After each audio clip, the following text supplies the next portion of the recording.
So marami-rami nagre-request ng kimchi rice sa comment. Pero kasi ang kimchi rice parang fried rice lang naman din talaga yan eh. Di ba? Oo. Diba? Feeling ko, Korean fever is here to stay. So, dapat itakil na natin itong bagay na to.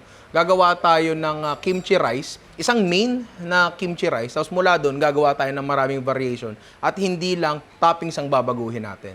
Okay ba sa'yo yun? Okay. Okay sa'yo yun? Oo, kasi ako Korean ako eh. Alam ko yan eh. Oo nga, no? Oo nga, Jungkook.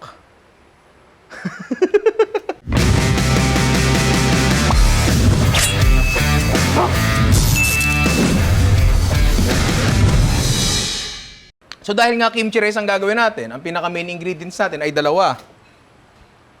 Rice, kimchi, yan, na nabili dito sa malapit na Korean store sa amin. I'm sure lahat naman tayo may kanya-kanyang bilihan ng kimchi, di ba? So bahala na kayo kung anong kimchi yung gusto nyo. Tapos naka-drain na siya dito kasi kailangan nating separately yung liquid sa baba. Yan pare. So disclaimer lang, hindi authentic tong gagawin natin kasi hindi Korean rice ang gagamitin natin. Ang gagamitin natin ay basmati rice. Pwede kayong gumamit ng kung anong rice na gusto nyo. Pero kasi, di ba sabi nga nila, maganda daw gawing fried rice ay yung natira na kanin. Di ba? Kaya ganun kasi, kailangan mo muna siyang ma-dehydrate ng konti. Alam mo yun? Kasi pag hindi siya dehydrated, ano yan? Mang inasal style yan. Alam mo yun? Hindi lang isang kimchi rice ang gagawin natin ngayon. Gagawa tayo ng isang, paano ko ba sasabihin to? Master kimchi rice. Master, oo. At mula doon, gagawa tayo ng mas maraming variation pero hindi lang basta topping ang papalitan natin dito. Mamaya nyo makikita yun. So ngayon, gawa muna tayo ng Master kimchi rice. Simula tayo sa sibuyas. Hiwain natin ang haba-haba. Gagawin natin, hiwain lang natin. Pwede nyong i-dice, bahala kayo. Pwede nyong i-brunwa, bahala kayo. Pinong-pino, yun ang ibig sabihin. No? Pwede nyong i-mince, pero ako, for simplicity's sake, ano na lang tayo? Julienne, haba-haba na lang, pare. Wala pa. Nakaabang ka kaagad sa Zoom eh. Wala pa. Oh, wala na. Oh, nagsimula na ako. Wala na. Hindi mo na nakuha. Pinakamanipis na kaya nyo kasi ika-caramelize natin to. So ito yung mga sibuyas natin para ilipat tayo dito sa wok. Sa ating wok, chicken oil yan. Diba? Konti lang. Ngayon, pwede kayong gumamit ng bacon, kahit anong fat, wag lang yung mga mantika na mabilis masunog, tulad ng butter. Pwede siguro butter konti lang.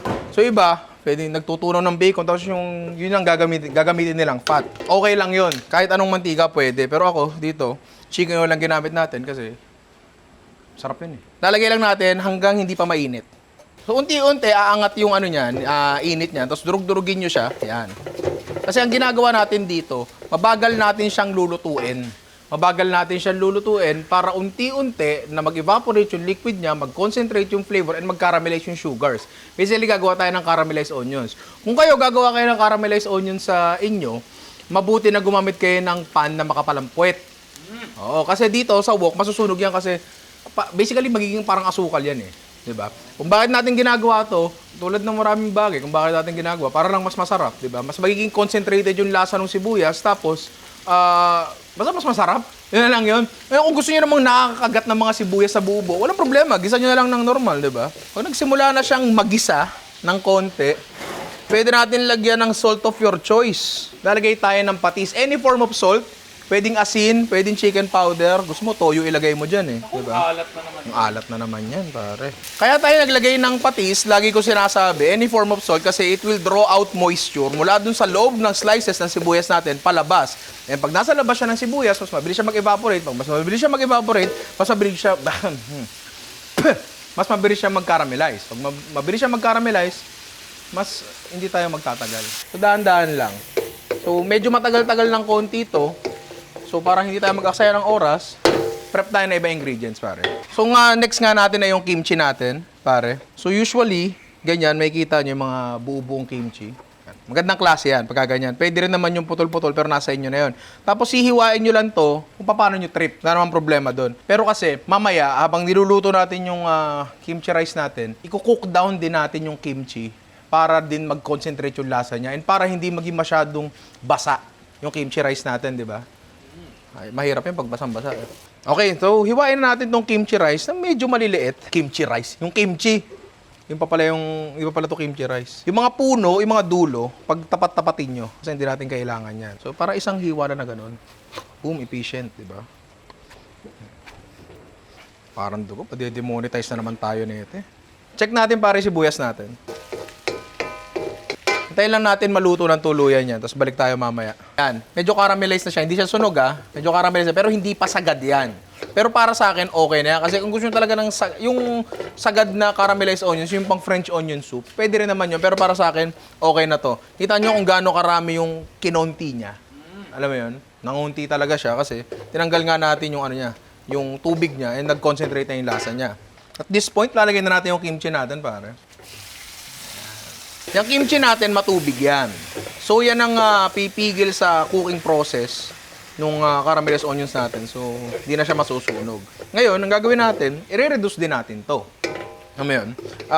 Basically, gigisa natin to hanggang mag-concentrate din yung lasa tulad nun sa onions. Pare. Pwede na rin pala tayo maglagay ng bawang dyan. Teka lang. Di ko alam kung anong naisip ng mga tao dito eh. Isang plangga ng bawang. Yan.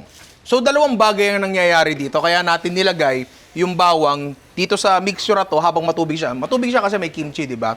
Ang nangyayari muna dito, masosoften muna siya. Alam mo yun? Lalambot siya, lalabas yung sweetness niya. Tapos mamaya, kapag na-eliminate na natin yung karamihan ng liquid ng kimchi, mangyayari sa kanya, magigisa naman siya. Di ba? So, siguro, theoretically, dalawang flavor profile yung lalabas sa kanya. Yung mellow na onion, tsaka yung ginisa.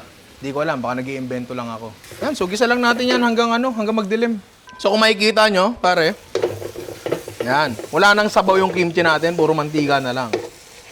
Pwede nyo panlutuin ng mas matagal yan, pero para sa akin okay na yan. Ngayon, maglalagay tayo ng gochujang. Alam nyo naman siguro yan, pare.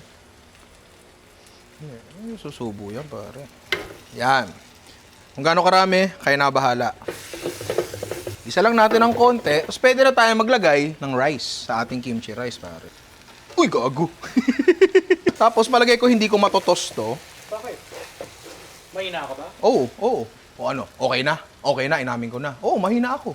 Pwede kayo magdagdag ng mantikang gusto nyo. Wala namang problema doon. Dahil nga ang kanin natin ay ready to absorb na ng mga kung ano-ano, lalagay tayo ng kimchi juice, pare. Huwag nyo lahat din, dahan-dahanin nyo lang. Huwag din sobra kasi lalabsa naman siya ng sobra. Asa na yun? Yung ano? Peppermill. Ang ginagamit po pang-hanap, mata. Ito ang dami nagsasabi niyan bakit daw bibig ang pinangahanap ko. Kasi daw mata. Ang logic kasi niya, kapag kinommunicate mo sa mga tao na nasa paligid mo na meron kang hinahanap na bagay, mag-i-increase ang chances na mahanap mo yon kung dalawa kayo by 100% kasi dalawa na kayo ngayon na naghahanap. Bakit mo itatanggi yun? 'Di ba? Hindi yung katamaran, efficiency yun, pare. Hirap sa inyo eh. Kaso dapat yung kasama mo may pakialam. Ako wala. Nalagyan natin paminta. Pwede kayo maglagay ng kahit anong pampaalat. Yan, soy sauce. Pwede rin patis kahit ano. Bahala kayo. Chicken powder, pwede rin naman yun. Yan. So, ito na nga yung kimchi rice natin. Pakita mo, pare. Wag ako. Alam ko masarap din ako, pero mas okay. Yan. Pwede nyo i-serve to. Lagyan nyo ng itlog, lagyan nyo ng nori, lagyan nyo ng kahit ano, furikake, sesame seeds, bahala kayo. Pero, gagawa nga tayo ng maraming variation nito. At hindi lang, toppings ang babaguhin natin. Simulan natin yun. So, iba-ibang components ang gagawin natin ngayon. Medyo marami-rami at magkakaiba sila ng oras. So, gagawin natin to, mga components to sabay-sabay, pero hindi in chronological order. So, gawin muna natin lahat ng components, tapos mamaya, a-assemble natin silang tatlo ng sabay-sabay. Una, meron tayong bell pepper dito. Teka, bakit ang dumi? Bagay ako, maraming tao, wala naman nagreklamo. Marami pala. Marami pala nagreklamo. Meron tayong dalawang bell pepper dito na ilalagay natin diretso sa kalan. Tapos, sindihan natin yung kalan. Yan. Ginagawa natin dito ay roasted bell peppers, isa sa pinakamabangong bagay sa buong mundo. Pag naamoy nyo, napakabango yan, mabango pa sa ano yan, channel yan. Pabango nga, ang kulit mo. Nung nakarang episode ko pa sinabi sa'yo yun eh. Tanganit channel ang putang ina. Maniniwala ka sa akin, mas matanda ako sa'yo. Etong roasted bell peppers na to, kahit saan pwede nyong gamitin, napakasarap niyan. Ibang-iba ang lasa niya sa normal na bell peppers lang, sa ginisang bell pepper lang. Wala, no match yun. Ito, iba, napakasarap na ito. Ang gusto nating mangyari ay mangitim ng tuluyan. Ito, tinan mo pare, nangingitim na.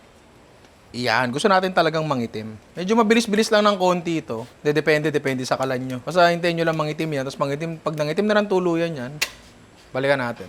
Pare, tinan mo ang ating bell pepper. Uy! Napakaitim na. Nogso na, di ba? Parang intention mo lang. Oo, maitim na maitim. So, ang gagawin natin, ilalagay natin yun sa isang bowl. Pwedeng glass, pwedeng stainless, kahit ano. Gusto nyo, ginto kung mayaman ka. Tapos, ikikling wrap natin yun. Food grade dapat ang gamitin nyo, ha? Make sure, kasi merong hindi food grade na ganito. So, ang nangyayari dito, dahil nga pinakuluan natin siya, ininit natin siya sa direktang apoy, yung loob niya, yung moisture sa loob niya kumukulo. 'Di ba? So, yung steam, naghahanap ng way yun para lumabas. 'Di ba? Ngayon, ang gagawin niya, itutulak ngayon ng steam na nasa loob, palabas, yung balat. So, mamaya, pagkababalatan natin, hahaplusin na lang natin na gano'n yan, matatanggal na yan. Diba? Okay, so okay na tayo dito. Next natin, dito tayo sa next. So, meron tayong kumukulong tubig dito. Yan, pakita mong kumukulo. Baka di sila naniniwala. Mainit yan. Diba? Meron tayo dito pinaghalo-halong luya, sibuyas at bawang. Lalagyan natin dyan. Meron tayo ditong sibot. Yan. Mga pinaghalo-halong ano to eh. Ano? Mga sanga-sanga. Di ba? Baka bonggang bili yan. Di ko alam eh. Pero masarap yan. Yan natin ang pamintang buo, pare. Star anise. Kahit gaano karami yan, okay na yan. Isang cinnamon stick, pare. Mga dahon ng laurel. Yan, ganyan karami. Tapos lalagyan natin ng message, pare. Konti lang. MSG. Konti lang. Wah! Tama na. Baka may magalit. Tapos maglalagay na tayo dito ng asin component. Pwede kayong maglagay ng asin lang. Siyempre, pero nandito tayo sa channel na to. Pati sa lalagay natin, pare. Maglalagay tayo ng manok, pare. Oy! Yan. Lalagyan natin ng buo. Etong ginagawa natin, para tong Hainanese chicken, pero hindi naman talaga. Yung kinopya ko lang yung technique na nakuha ko sa hotel. Diba? So, paglalagay natin ng manok doon, pare, pakita mo. Pakita mo, pare, wag ako. Masarap naman ako, pero mas masarap to. Nalagyan natin dyan, tapos pag kumukulo na, tatakpan natin yan, nang hindi naka-pressure tapos papatayin natin yung apoy. Para hindi ma-overcook, para nandun lang siya sa temperature na yun. Alam mo yun? Para din hindi masira yung balat. Hindi mag-shrink masyado. So, iiwanan natin yan for 45 minutes. Mga ganon siya. Tapos mamaya, luto na siya. Naniniwala ka ba doon? Parang di ka naniniwala ron, Sige. Oo. Oo. Oo. Oo. Okay naman. Okay na? Oo. Cut mo na, putang ina mo. Gagawa tayo ng compound butter. Specifically, ginger compound butter, pare. Meron tayong luya dito nakabalat na at meron tayong grater. Para mansanas lang. Wag. Luya, grater, gagayatin lang natin yon. Kung wala kayo nitong gantong klaseng grater, mura lang naman sa Shopee to o sa Lazada, mga halaga 100, wala namang problema doon. O kaya, pwede kayong gumamit ng normal na cheese grater. Wala rin namang problema doon, di ba? Okay. Kita nyo, nagkakatas. Nagkakatas, di ba? Ayos ko lang pakatas. Next, lalagyan to natin ng konting-konting butter lang. Actually, kahit mantika pwede. Pero andito na tayo. Lagyan mo butter yan. Lulutuin lang natin yan hanggang matunaw yung butter. And medyo ma-infuse lang yung butter nung lasa nung luya. Habang pinapainit natin yan, dagan natin ng asin. Kokaina. Lutuin nyo lang to for mga 1 to 2 minutes siguro. Okay na yun. Tanggalin na natin sa apoy. Ideally, palalamigin nyo muna dapat talaga to bago nyo gawin yung susunod na step. Pero for demonstration purposes, gawin na natin. Yan. Ililipat nyo sa ibang lalagyan yan. Kunyari, malamig na siya. Kunyari lang, kasi hindi totoo, mainit pa yan eh. Lalagyan ngayon natin ng softened butter, pare. Nabubuo pang butter, pero haluin nyo lang yan. Titigas yan. Ay, titigas yan. Mahalo maayos yan. Tapos ilagay nyo sa ref. Tapos titigas yan, magiging butter uli yan. So, meron ka ng ginger flavored butter, pare. Susunod natin, isa pang compound butter, pero hipo naman ang gagamitin natin. Ngayon, maglalagay tayo ng mantika dito with a high smoke point. Mantika lang ilalagay natin, konti-konti lang. Ngayon, bakit kanyo mantika at hindi butter ang nilagay ko? Bakit? Yan, kala ko hindi ka magtatanong eh. Alam ko yun. Yan. Ang sagot dyan ay kasi, ang gagamitin nga natin, ito, mga ulo ng hipon. Kasi may binalata na kami kanina. Diba? Ngayon, gusto nating mangyari ay magkaroon to ng tusta. Mamayard siya. Alam mo yun? magkaroon siya ng roasted hipon flavor, inihaw na hipon flavor. Pag ginamit ngayon natin ang butter ay may milk solids yan. Nasusunog ang butter, ang mantika hindi. So mauunang masunog yung milk solids ng butter bago natin makuha yung tusta dito na gusto nating ilagay dito sa ulo ng hipon, di ba? So ilalagay na natin yan dyan. Yan. So tutuyuin lang natin yan at igigisa natin hanggang matusta, ganun. Ngayon, okay na yan. Pwede nyo nang patayin. Ayan. Tapos, strain na natin to para. Ayan. Pipigayin lang natin yon hanggang wala nang makuha. Tulad ng kanina, huling patak hanggang huling patak. Wala na. Parang kailangan ko na sipsipin mula doon. Diba? Ayoko naman nun. So, tulad nung kanina, i-ref lang natin to hanggang maging butter siya uli. Uy. So, nakikita ko yung mukha eh. Pag Salamin, no? hindi, gusto ko, nakaharap sa akin yung mukha. Tapos, nagka-Undertaker.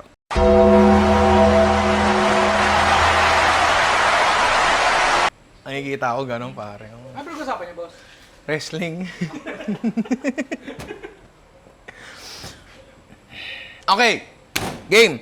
Ang susunod na butter na gagawin natin ay, di ko alam kung masasabi mo ba siyang infused butter.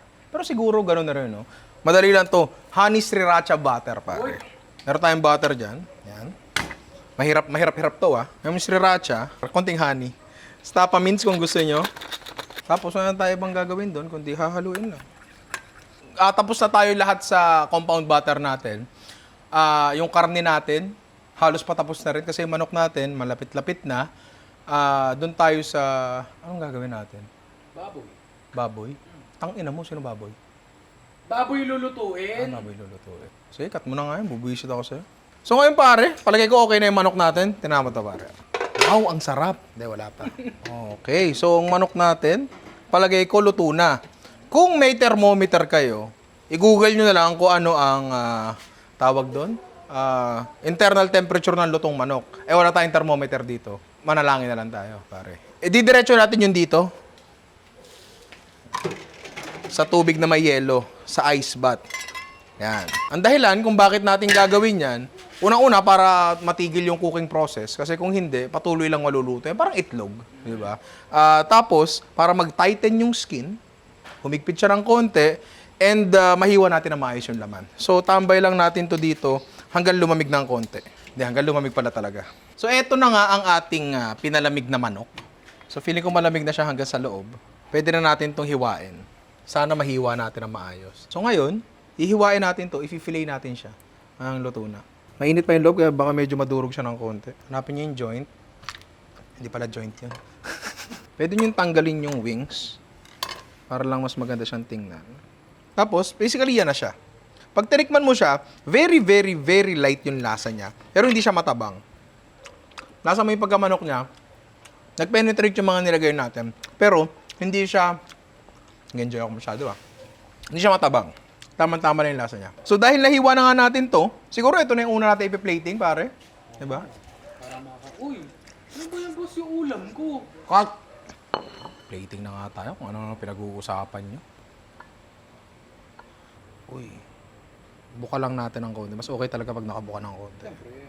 Kung may mga balahibo kayo nakikita, pwede nyo tanggalin. Pero kung okay lang naman sa'yo kumain ng mga balahibo, wala namang problema doon. Oo. Ang compound butter yan. Ayan.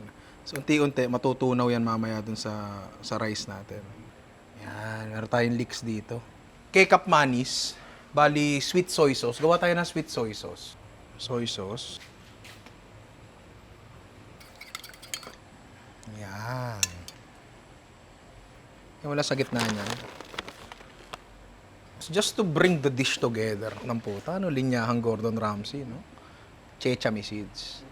Oo naman siyang okay, no? Pare, no? Next natin yung hipon. Siyempre, lulutuin natin.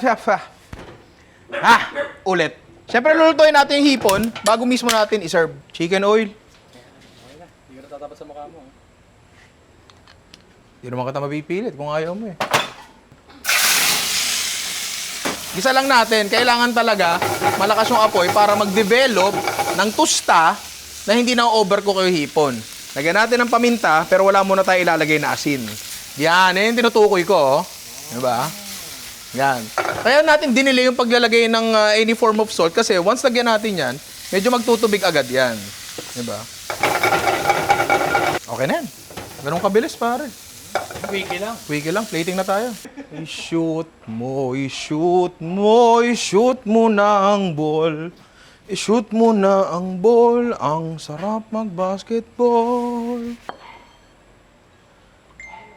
Sabi na, industry, PM ng PM, ang kulit eh. Sabi ko nagsushoot kami.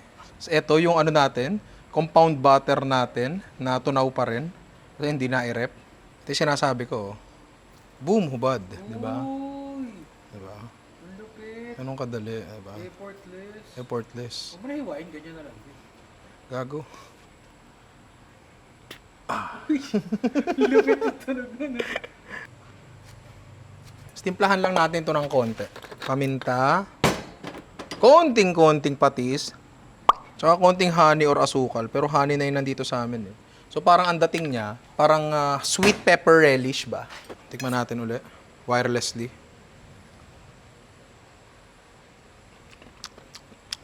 Sarap. Kalat lang natin dito sa isang side. Hindi, sa ilalim na lang. Final touch ng sesame oil, konting-konti lang. Konting tapa mints. Sesame cheese. Kung mga kainin to, allergic ka sa hipon eh, di ba? Hindi. Hindi ka allergic? Hindi. Ah, talaga? Fuck you. Next yung ano natin, yung honey butter natin. Honey sriracha butter. Konti-konti lang. Para siyang mayonnaise, no? Pero hindi talaga. Mamaya, pag nalagyan natin ng mainit na karnet gulay yan, malulusaw yan. At papasok doon sa singit-singit ng kanin. Pero tayo ditong egots. Yan. Lutuin lang natin yan. Okay, mabilis na mabilis lang to. Gigisa lang talaga natin. Konting mantika. Yan. Balik tayo sa kalan, pare. Garon lang uli. Chicken oil. Nalagay tayo dito ng naka-strips na pork belly, pare. Kailangan talaga magkaroon siya ng tostang ganyan kasi gano'n sa samgyupsal, di ba pare? Tapos sa isang lalagyan, tatapon lang natin ang excess na mantika. Keso, pare. Tunawin nyo lang yan. Kailangan yung melting cheese ang bibilin nyo, ha. Yan. Ito yung pinaka nakakaumay na kombinasyon sa Pinoy samgyupsal. Pero ito yung pinaka gusto ko. Baka pwede pa natin lagyan sa taas ng honey butter. Nori sa taas. Sesame seeds. Mukha namang okay, no? Uy! Sumagot ka. Mukha namang okay, di ba? Sorry po ako. So, sa wakas, tapos na nga tayo sa ating kimchi rice 3 ways, di ba? Kung mapapansin nyo, ang ginawa nga natin dito, tulad ng sinabi ko kanina, meron tayong master kimchi rice. Tapos, iniba natin yung lasa niya gamit ang compound butter, di ba? Kasi malaki talaga may ambag doon. Tapos, iba't ibang approach sa protina, di ba? So, dito na tayo magsimula. Pork, cheesy pork na may toge. Tapos, yung compound butter niya ay honey butter na may sriracha.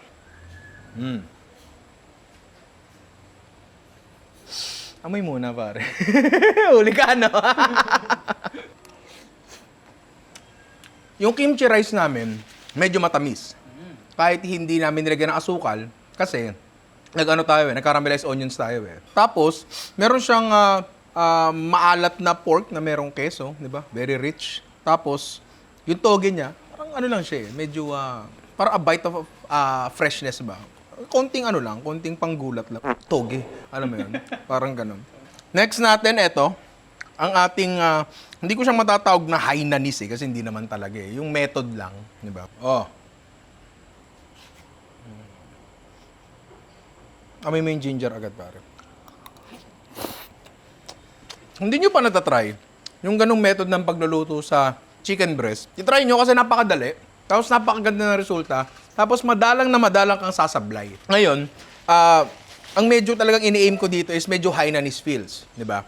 Kaya nga tayo merong sweet soy sauce. Meron din tayong ginger. Wala lang akong nalagay dyan chili.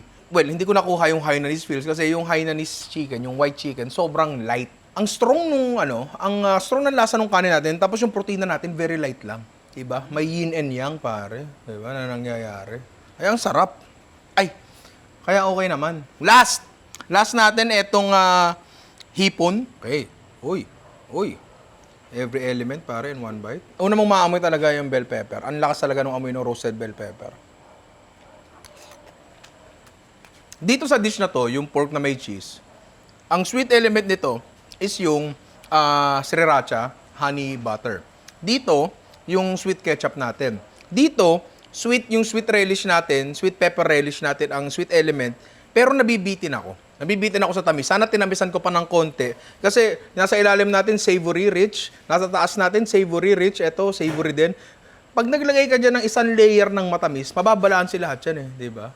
Sabay-sabay kakanta yung mga yan sa isang boses. Parang orkestra. Natikman ko na lahat at okay naman sila. Okay naman sila. Meron tayong mga patitikimin dito sa studio audience natin. Kasi baka sabihin nyo, yung sabi ko, masarap, okay lang naman. Palibasa, luto ko. Siyempre, sasabihin ko talaga yun, love your own, di ba? Pero meron tayong mga bisita dito para tikman. Yun, kakain na ako. Hindi ka naman bisita eh. Ay, Ha? Di Hindi ba? ka kakain. Bakit? Ha? Hindi ka kakain. Sa mga bisita to. Bakit? Stop meal ka na eh, di ba? Stop meal, ding-dong na naman. High in protein, high in fiber, 'di ba? Low sodium, dingdong baka naman. Ikaw alam mo nang gagawin. Dati mo nang ginawa 'to Sasabihin mo, matindi, masarap, napakalupit. Yung toge magugulat din ako. Magugulat ka dapat sa toge. Yun yung sinabi ko sa vlog eh. Dapat ganun. Ikaw, Paps, bago ka lang dito. Yes, sir. Bagong recruit ka. Ayoko ng katarantaduhan dito. Ang sasabihin mo, masarap, nakakaulol, nakakabaliw. Kahit totoo? Pare, hindi naman entertainment to. Ano ka ba? Sinama kita dito para maging maayos. Ano ba tong kasama mo? Pasensya na po. Ano ba tong kasama mo? Sorry. Hindi ganyan. Sorry po. Matindi, masarap, nakakabaliw, nakakaulol. Ganon. Sabihan mo yan, Hindi pwede yung ganyan. Hindi na po mauulit. Hindi pwede yung ganyan, Game! So, pare, anong masasabi mo sa luto ko? Nakakaulol! Woo! Okay. Okay na yung 300. Okay na yung 300. Okay, sige. Thank you, pare. Next time ulit, Next week may vlog uli kami, Nagulat ka sa toge, Jerome, voice over mo na lang. Matindi? Masarap? Masarap. Okay naman. Nakakaulol. Nakakaulol? Nakakaulol yan. Tsaka sabihin mo, Toge. Ay, nagulat ka na naman sa Nagulat toge. na naman. Yun yung sinasabi ko, di ba? Nakakagulat talaga yung toge kasi bigla may freshness di ba? Luna, mamaya na, para kang gago. So yun nga, meron tayong mga patunay dito na ang luto ko ay matindi, nakakaulol at nakakagulat. Di ba? So, pare 300 No, gawin mo 500. Hindi pwede, pare. 300 na pinag-usapan natin. 300 O, di TY na lang. TY na lang. Tayo, basta tayo mga... Biruin nyo, kumain na. Cut mo na. Baka makita na rin tunay na ugali ko. Kumain na. cut. Gusto pa ng dagdag na bayad. Ano ba naman yan? Si Ian nga mapayag ng walang sahod, Tapos kayo gusto nyo doble? Ano ba naman yan? Magkano ba jeep ngayon? 8? Kainin sana kayo ni Luna. Hirap mahanap ng talent ngayon. Minit ulo ko!